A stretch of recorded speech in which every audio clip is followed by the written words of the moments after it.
A missile just launched straight out of the ocean, capable of hitting anywhere on Earth and possibly carrying a nuclear warhead. And it came from a submarine. That's what makes these underwater vessels some of the deadliest tools in modern warfare. But here's the twist. For all their power, submarines are basically glass cannons. They're only dangerous as long as nobody knows where they are. The moment they're detected, they go from hunters to targets. That's why militaries pour billions into making submarines stealthier, and billions more into spotting the other guy's sub first. But here's where things get weird. Being too stealthy? That can actually be a bad thing. And sometimes the best camouflage a nuclear sub can ask for is a school of noisy fish. Let's break this down. The easiest way to detect a submarine is by sound. Its acoustic signature. Every sub gives off a unique audio fingerprint, thanks to its engines, systems, and even the movement of its propellers. That's why when submarines are in dry dock, their propellers are often covered. A rival could analyze the blade design and calculate what kind of sound it'll produce underwater. So how do subs stay quiet? They use active noise-canceling mounts for equipment, super smooth hull shapes to glide through the water,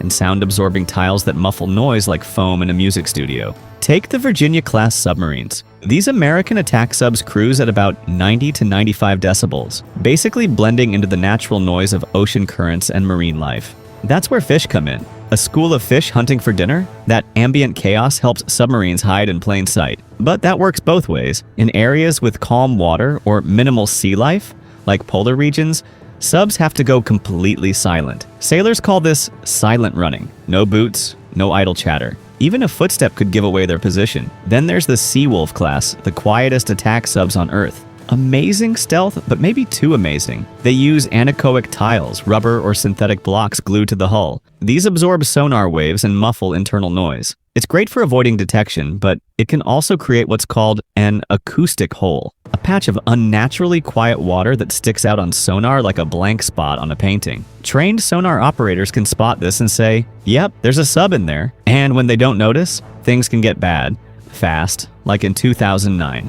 The British HMS Vanguard, loaded with Trident II nuclear missiles, was cruising silently through the Atlantic. It slammed into something massive, something they hadn't seen on sonar. That something was the French submarine Le Triomphant, also loaded with nukes. Both vessels were so quiet, neither realized the other was there, until it was too late. That's why navies keep databases of their own submarines' acoustic signatures. It lets friendly forces recognize each other without broadcasting their positions. But these sound fingerprints are so valuable, they're a top prize for spies. In 2018, Chinese hackers stole a mountain of classified US Navy data, including its believed acoustic signatures. That's a big deal. With those files, China can tweak its sonar systems to detect American subs more easily. But there's another way to spot a sub from the sky. Submarines give off heat, thermal signatures, and infrared sensors on satellites and aircraft can pick that up. The catch? Heat travels slower through cold water.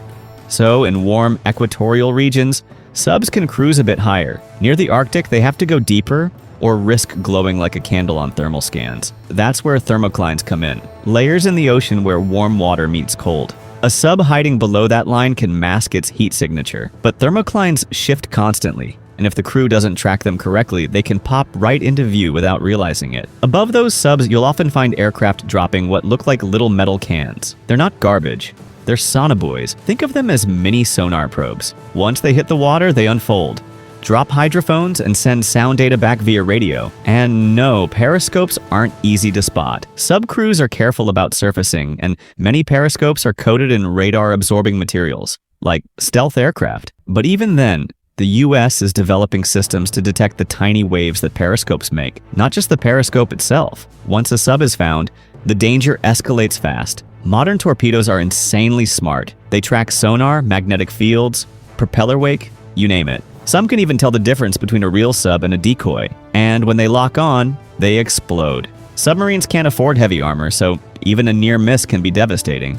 Torpedoes can be launched from helicopters, ships, other subs, even unmanned systems. And while old-school depth charges still exist, like Russia's RBU-6000 system, most advanced subs can avoid them. But you know what they can't avoid easily? Mines. Modern naval mines like the Captor sit quietly on the seafloor. When they detect a submarine that doesn't belong, they launch a torpedo.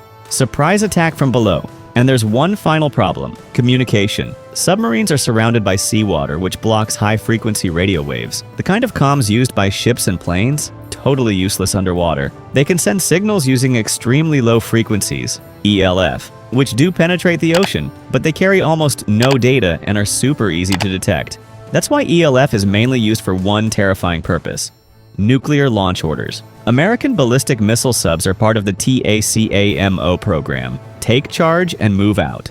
If nuclear war breaks out, aircraft like the E-6 Mercury fly over sub-patrol areas, sending one-way ELF signals with launch instructions. Submarines receive these signals using long trailing antennas, and once they do, there's no back and forth. The strike begins. Thankfully, that's a worst-case scenario. Most of the time, submarines are busy with surveillance, cable tapping, or just lurking as a strategic threat.